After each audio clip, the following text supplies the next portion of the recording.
Masu kallo da sauraro a daidai wannan lokacin assalamu alaikum barkanmu da yau barkanmu da arzikin sake kasancewa da ku a cikin shirin nan naku mai farin jini wato shirin kowa ya ɗebo da zafi bakinsa.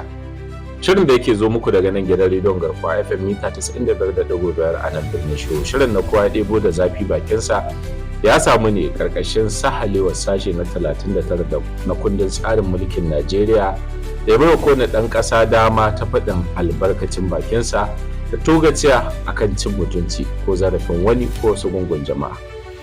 Sunana Nasir Ibrahim Jambuzu wanda nake shirya muku shirin kamar yadda aka saba.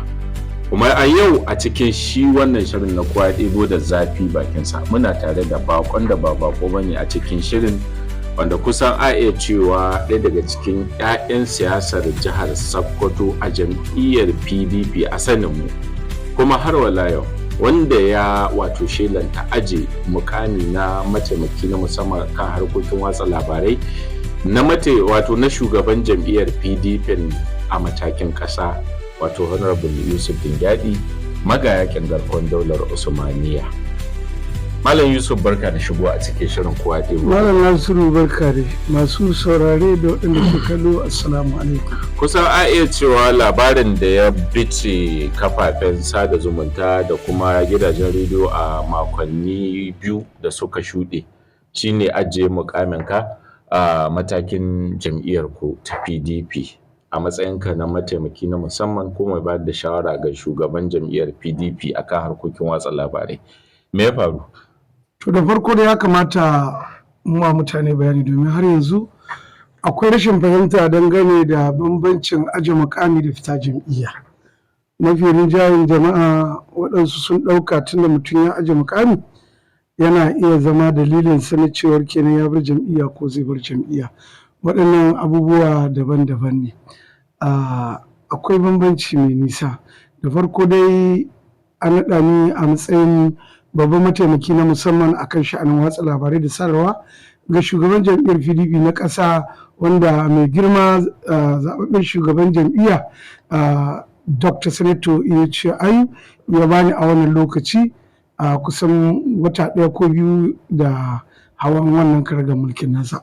Kuma a ƙa'ida wa'adina zai ƙare a duk lokacin da shi shugaban wato Iyace Ayu ya ƙare wa'adinsa na shekara 4 da aka ɗiba masa. To na kwashe shekara ta 3 yanzu muna kan gangara ta ƙarshen wa'adin ne, kuma gaskiya lokaci da ya aje mukamin a wancan lokaci akan wasu dalilai na saɓani na yi ƙoƙari in aje wannan kujerar, to amma shi da kanshi ya roƙi cewar in tsaya yi ma jam'iyya aiki domin a lokacin jam'iyya tana da buƙatar samar da wani hanya ta inganta hulɗa da jama'a watsa labarai da kuma sadarwa.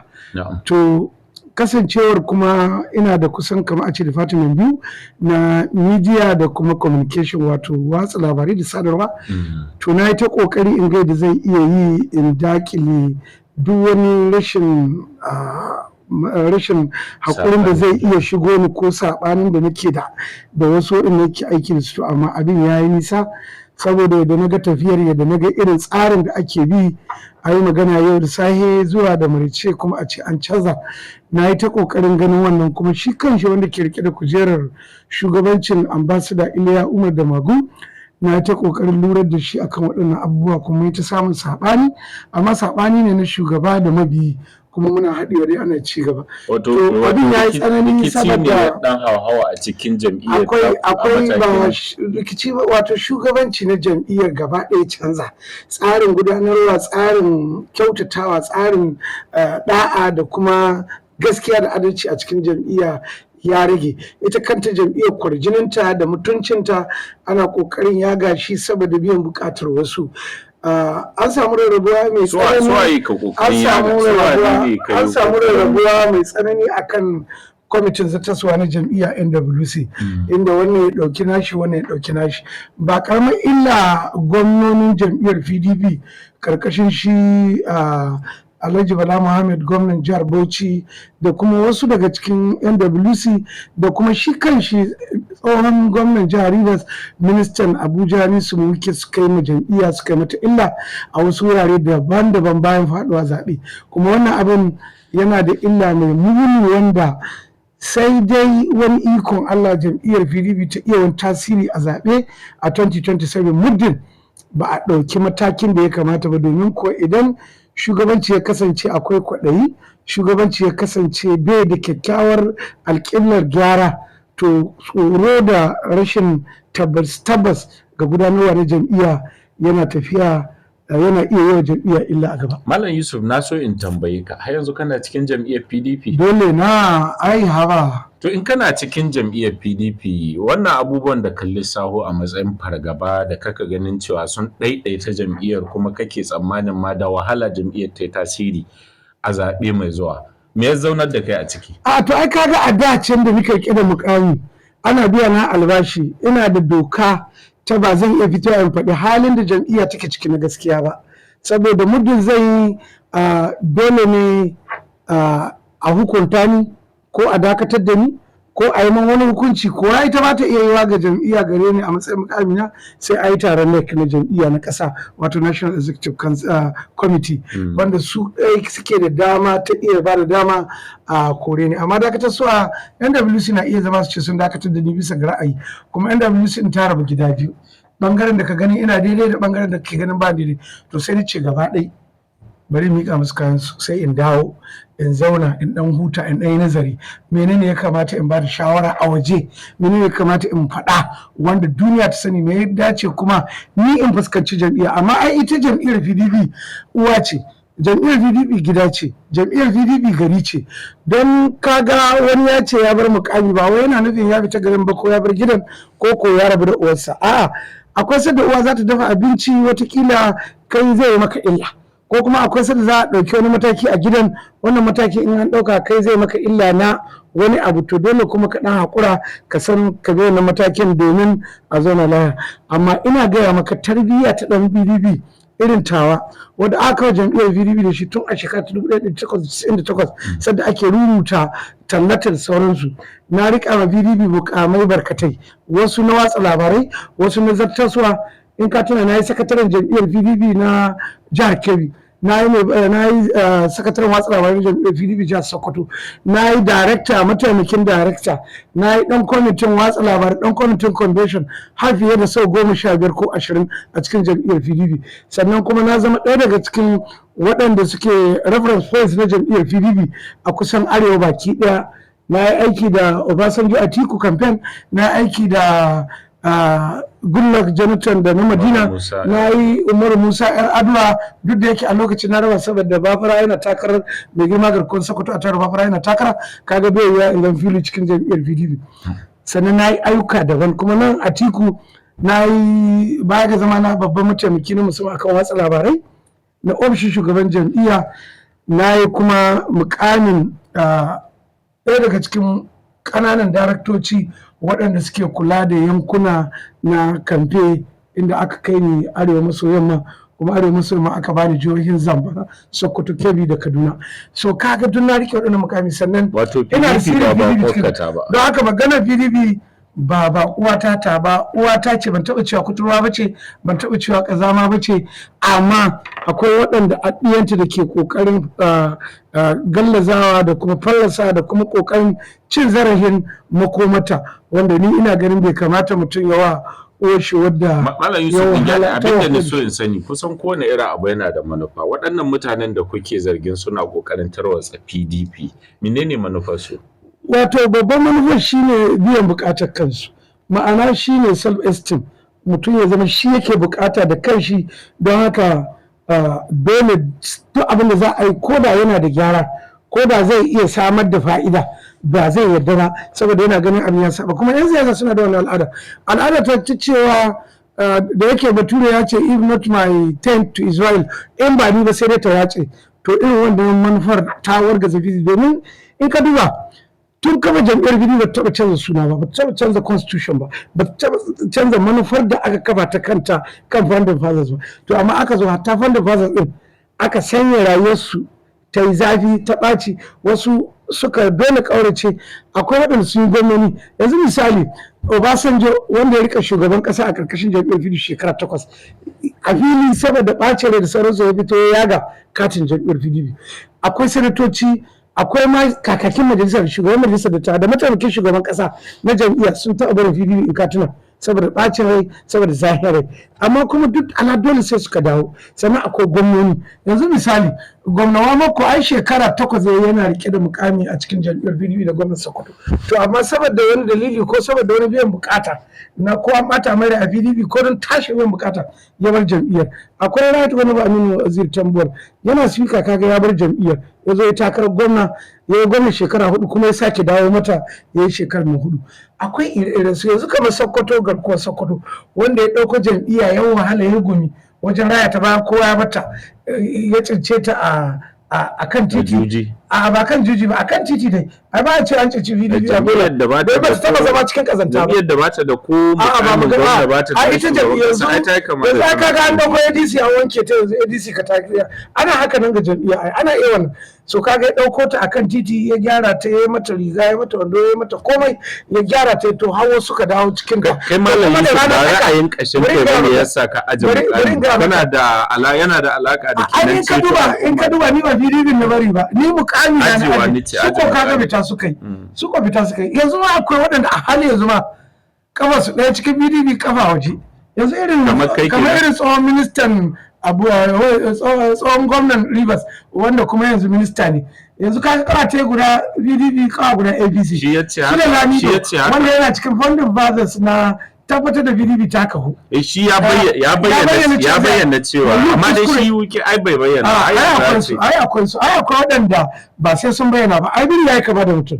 Alhaji kuma ya yasa sun ce an san da wuyan biri kaga gani ana ɗauri ne ga kugu, duk irin waɗannan abubuwa ai ba sai an gaya maka ba, ai bai yiwa ka ce wai dole na wai sai an yi to maka gwari. Yusuf, wani abu da aka yi ta tambaya tun daga lokacin da aka samu sanarwar ka aje mukamin ka shine alaƙar ka da wasu tauraron 'yan siyasa guda 3, Matawallan Sokoto tsohon gwamnan jihar Sokoto kenan, da kuma tsohon gwamnan jihar Sokoto garkuwan Sokoto, da kuma Matawallan Maradun, wanda kusan kowannen su a cewa kana da wata alaka ta kusanci da shi, kuma mutane ne da a cewa yanzu kowa ya ja tashi da. To ai baka kawo ne ba, baka kawo gwamna Ahmed Aliyu ba. Me yasa baka kawo shi ba? To shi ma to kuma ai kuma baka kawo wasu waɗanda yake muna da dangantaka da su. Shi ma gwamna Ahmed in ka duba bari ga maka Matawallan Sokoto Aminu Wazir Tambuwal da Matawallan Maradun Bello Matawalli. Ai ban ƙara tambaya. Bari kai ka waɗanda biyu da Sule Yari Gandi da Honorable Isa Sadiq Acida chairman da APC da Sokoto. Akwai su da yawa da Abdulaziz Yari tun a shekarar 1992-93 muke hulɗa a nan temporary site a Sokoto.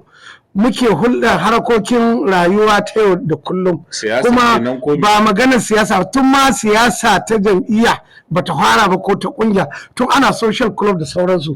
Waɗannan mutane mun gina mutunci da muhimmancin rayuwa tare da su akan wasu hanyoyi na dangantaka da biyayya, domin yanzu suna jam'iyya A ina jam'iyya B in kace wannan hulɗa, musamman kamar shi mai girma gwamna Ahmed Aliyu wanda yake saboda shi brother din shi Professor Mustapha mun san juna tsawon lokaci, sannan kuma yana girmama da daraja bai yiwa domin yana gwamnan APC da rana tsaka in ce na yanke hulɗa ta da shi, sannan yana girmama ni, yana mutunta ni, sannan yana daga cikin waɗanda a jihar Sokoto ke bugun kirjin lalura ta in ta tashi za su yi ruwa za su yi tsaki za su yi. Don haka magana yasa ake tambaya kai mataimaki na musamman. Bari kai ka bari ne abinda kake magana Matawallan Maradun yanzu haka kana rike da sarauta ta garkuwar daular Usmaniya. Kusan ana tsammanin cewa a siyasance ko a gane ka gidan Matawalle ko a gane ka gidan Bafara. Ina Yusuf Dingyadi Daddo? A dangantaka ta da su akan rayuwa da hulɗa tsakaninmu ta wuce maganar wani ya yi tsammanin wai ya ganin gidan wani ko ai kai shaida ne. Kaji lalurar ɗaurin aure ta ɗiyarka wadda aka yi da shi Matawallan Sokoto da shi mai girma gwamna Ahmed Aliyu, kowane su sun taka muhimmiyar rawa a ganin samun nasara tun farawa har ɗaura auren. To kuma kawai saboda siyasa sai in ce na ƙi su. Ai siyasa ba ta hana ni bambancin ra'ayin siyasa ko adawa ba ta hana ni hulɗa da wani wanda nake ganin muna hulɗa da shi na mutunta ni. Abu ɗaya an baka gani na, ba za ka taɓa gani na tare da wanda duk bai mutunta ni ba, ba za ka taɓa gani na tare da wanda duk bai ɗauke ni daraja ko mutum akan hulɗa ko akan dangantaka ko a yan uwantaka ko a siyasa ko babu siyasa.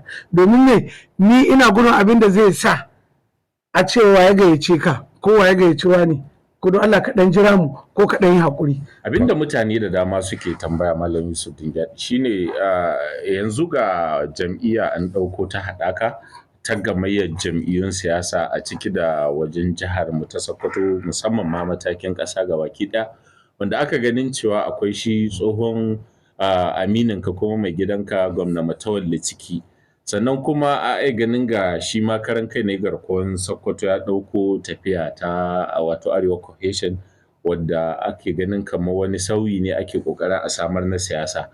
Ga ɗaya ɓangare Matawallen Marado a cikin jam'iyyar APC, shi ma mun ji kishin gwamnan jihar Sokoto shina lalaben ka, shin ina Yusuf Dingyadi dosa? Waɗannan mutanen uku da ka zayyana, da mai girma gwamnan jihar Sokoto Ahmed Aliyu, da shi Right Honorable Aminu Waziri Tambuwal, da shi garkuwar Sokoto a Tahiru Babura, ba wanda ya kira ne ya ce Yusuf Dingyadi zo ka yi min siyasa ko zo ka goyi bayana ko zo ga wani abu na ɗauko ka zo mu yi domin biyan wata bukata. Amma in yi ma shi Right Honorable Aminu Waziri Tambuwal adalci, ya gaya min shirin da suke yi na maganar abin da za su yi kan haɗaka, kuma ya gaya min haka Abuja wani lokaci a baya muna hira, kuma ya gaya min kuma ni na faɗa mai uzurina kuma ya san uzurina, kuma na faɗa mai provide wannan tsakani na da shi na faɗa mai tsakani dai na faɗa mai uzurina na wannan, kuma ya sani kuma ya gani. Don haka maganar ya gayyatan ya sani ko ya ce yi magana garkuwar Sokoto Alhaji Tahiru Babura ya ce in zo yi ko ya ce gashi abin da zai yi. Magana mai girma gwamna Ahmed Aliyu ya ce min yana so yi siyasa da ni ko bai so yi siyasa da ni, cikin su uku babu. Amma wanda ka faɗa shi Bello Matawalle, tura da na bar wannan mukamin ya ji labari, ba ma ya yi magana da ni ba, kawai ya turo mutane tun daga Gusau sun zo har Sokoto da na dawo sun yi min jaje, sun taya ni murna, kuma sun ce mani ga abin da suke son in zo in shiga, ina zuwa in zo in shiga cikin harkar tahiyar shugaban kasa Bola Ahmed Tinubu na kwamitin da an ka kafa na Arewa. Na gaya musu cewar har yanzu ban bar PDP ba, maganar Bola Tinubu ko wani duk ba ta taso ba yanzu. Ko kai ma irin ta weekend za ka? Ni ba ni in zan yi APC ba zan yi ta irin yadda wani zai raba kawa shi shiga. Ni ba taba yin abu rabi da rabi ba. In zan yi PDP zan yi PDP, in ba na PDP kowa zai san ba na PDP. Sannan ba ni yin dan takara, ba ni goyon bayan mutum. Jam'iyya nake yi domin mutum yana iya barin jam'iyya, amma ita jam'iyya tana nan. Saboda haka ni na yi son in ba da goyon bayana. Tun da ka zo ka ce ka yi mai girma garkuwa a 2007. A'a, na ce maka na bi shi saboda manufar da ya kawo ta jam'iyyar DPP, kuma ai DPP ne, kuma DPP da na yi ba na yi ta bane domin ta biyan bukata. A'a, saboda a lokacin ya tsaye da ɗan garinmu takarar gwamnan jihar Sokoto Alhaji Muhammadu Mai Gari Dingyadi, ko ni kiyayya ta da Muhammadu Mai Gari Dingyadi in ya zama gwamna ko yaya ne sai al'ummar Dingyadi sun wahala, sai karamin mutanen Bodin da sun wahala, don haka sun amfana. Don haka a ganin cikin 'yan adawa waɗanda ke yi ma ɗan takarar gwamna daga ƙaramar hukuma na daga gidanmu, kuma wanda yake yana da alaƙa da shi, to gwamna ma bai yi ba, domin gora ya ji Hausa gwamna kita. Don haka na so ina gaya maka, in zai yi siyasa a duk Najeriya yanzu zai iya yin ta kan Right Honorable Bello Muhammad Matawalle, domin shi ɗaya ya yi min jaji a lokacin da na bar mukami na, kuma shi ɗaya ya aiko man sako. Jaji wani abu ya faru. A to jaji wanda yake an san ka kana wani wuri ne. Matsaya ce kai ya. Ai yanzu kasar ka baka san wani ba. Da zarar kana da mukami haka ga kawari sai a ce wayo, ba a tunanin me yasa. Saboda a saba san wasu na zargin Matawallen Sokoto yana da rawa wajen samun hashi mukamin naka. Baka ganin da zaka ajiwa kamata ya kai ma ka tuntube shi ka nemi shawarar shi. Kowa Sokoto bai da masaniya bani mukami sai da aka yi sani. Babu wanda zai cewa ya yi haya. wanda ya bani mukami ina tare da shi tun SDP, Social Democratic Party, tun SDP ina tare da shi, don haka ya sani na yi aiki da shi SDP, yana senate leader, na aiki da shi yana cikin shugabanni na SDP. Aka to kawo PDP 1998-99 mai girma marigayi Garba Koko sarkin yakin Gwandu ya koma sa sunana a cikin kwamitin da zai yi aiki na tsarawa da kafa manufofin jam'iyyar PDP a 1998-99.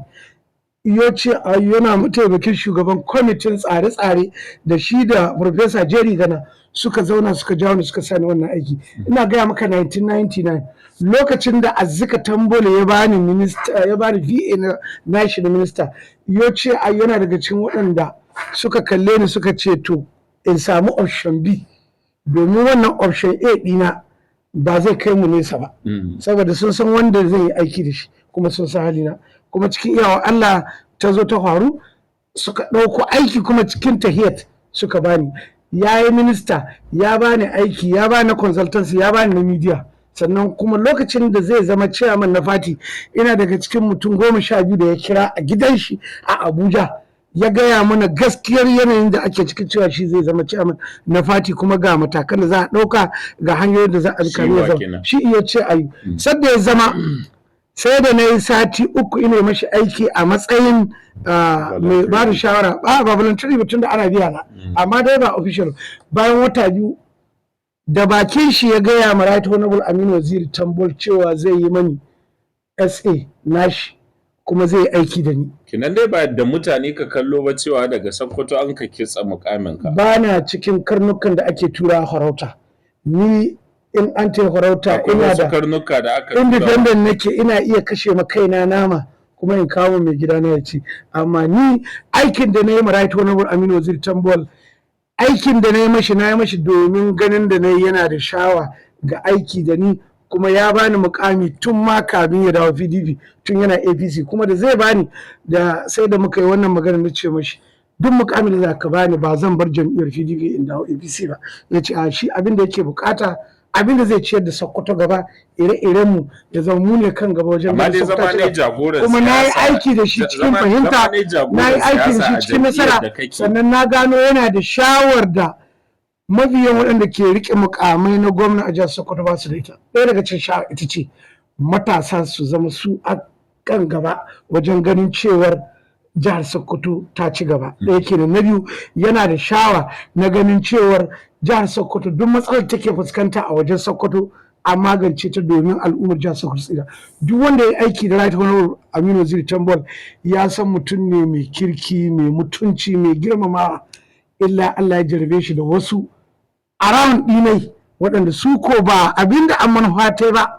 Allah na jarabar shugaba kowane iri, amma wannan jaraba da Allah ya yi ma Aminu Waziri Tambol, domin da ba don wannan jaraba ba abinda zai sa Right Honorable Aminu Waziri Tambol tsaye da ɗan takara faɗi zaɓe a Sokoto. Ina gaya maka. Wato na tare da shi sun ka kasai. A'a, ba maganar sun ka kasai ba, an tore da kaddara sun ka zama sanadi. To su na taron da sun ka zama wannan sanadin har yanzu kuma suna a tare da shi? A ba na tunanin cewar wannan tambayar tana iya amsuwa a nan, amma dai abin da na sani ya gano wasu kurakurai da yawa da aka yi a lokacin gwamnati ne, kuma ya san da kurakuran kuma cikin yawa Allah. Ni ba taɓa rabuwa da shi ba. Kai da shi kun yi haka ya gano. Na ce maka ban taɓa rabuwa da shi ba. Shina ne ciki ya gaya ma ya gano. Ni Right Honorable Aminu Waziri Tambol in mota na ba ni kastari, domin ina ganin ina cikin mutane kalilan da suka sani. Na san shi kuma na san alƙibla ce, na san abin gashi. Wato dai solution ɗinka na cewa lalle ya gano bisa ga sanin da ka yi mai. Duk yadda ka ɗauka dai mutum a haka. Malam Yusuf Dingyadi, abin a duba a nan shine kamar waɗannan bayanan naka mai sauraron mu zai iya fassara cewa Yusuf Dingyadi na cikin tsaka mai wuya. A cikin tsaka mai wuya. Ganin waɗannan. A ban cikin tsaka mai wuya. Tsaya ka gyara magana ka zan ka kwabe ka. Magana ina cikin tsaka mai wuya ne na rasa. Yanzu haka bari gaya maka ina da ofa ta aiki. Ta aikin media. A ban cikin wallahi tsaka mai wuya. Wallahi yana tasiri kana kuma ganin wallahi in ban gode mu ni'imar da Allah ya mani ba wallahi ban kuka. Wallahi abin da Allah ya mani daga radda ni sauka na ga soyayya.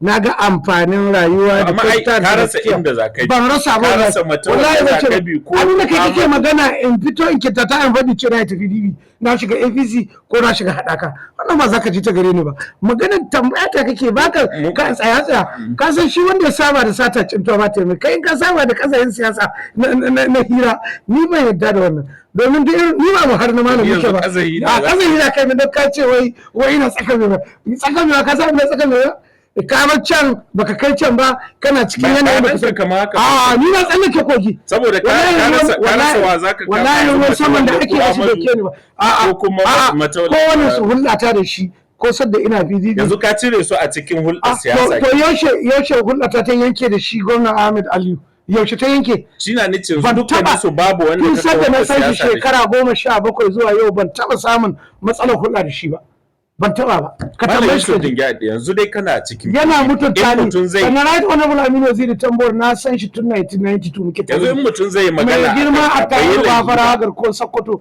har club ɗine na yi na Bafara Social Club sannan shi Bello Matawalle da kaka magana duk Sokoto ina iya maka na mahaukaci duk Sokoto ne maka na mahaukaci idan ka kira shi kace ya hudu mutum 2 3 da zai ba amana in ban zana ɗaya ko na biyu ba ina zama na uku. Abinda ne ka za ka ce wani har saka mai a dole mu gano ka saboda jan musu ka hara ka tace professional. Abinda nika magana Malam Yusuf. Amma ba ka sa magana ba. Yanzu mutum zai yi magana kanka bai yi laifi ba in ya ce Yusuf Dingyadi dan PDP na. Haka. Ana hasashen cewa kila nan gaba jam'iyyar PDP za ta iya cin ruwa ka cokan ana hasashe PDP za ta tsaye ka da APC ko APC ko PDP za ta tsaye ka takarar kansila a 2027 ba wanda yake hasashe kaina amma dai masana na hasashen jam'iyyar PDP su waye masana siyasa suna su babi waɗanda sun ka saboda taurarin jam'iyyar PDP ka cokan yanzu da yawan su sun tattara sun koma cikin wata tafiya to abinda abin kenan ba wannan hadaka to kenan idan aka waye gari to sai ka tambaye da dalili me yasa ba zai hadaka ba shi yadda ne ka tambaye ni. Me yasa? Yawwa na ɗai ita wannan haɗaka ta ADC gidanka ne kake da shi zaka sai suwa. Ka tafi wani gidan wani ya baka ɗaki ko ya baka zaure ka zauna.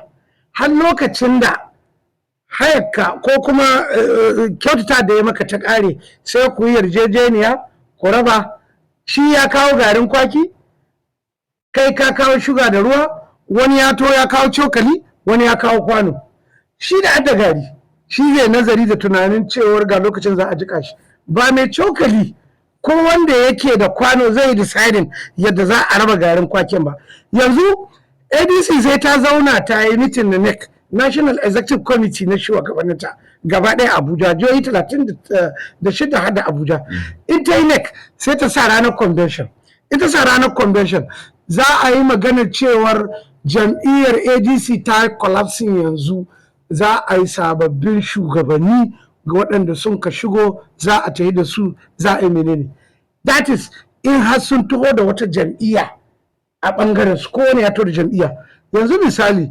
wazirin Adama ai bai taho da jam'iyya ba akan kai ne to domin PDP ta bayyana officially ba za ta yi haɗaka ba Peter Obi bai zo da Labour ba domin Labour ba ta yadda har yanzu ta yi mitin na NEC a shugabancin da take ciki da kuma crisis din da take ciki tsakanin Abura da Nadi Usman ba a san wani bangare shi Peter Obi zai yi collapsing ina cikin ADC ba.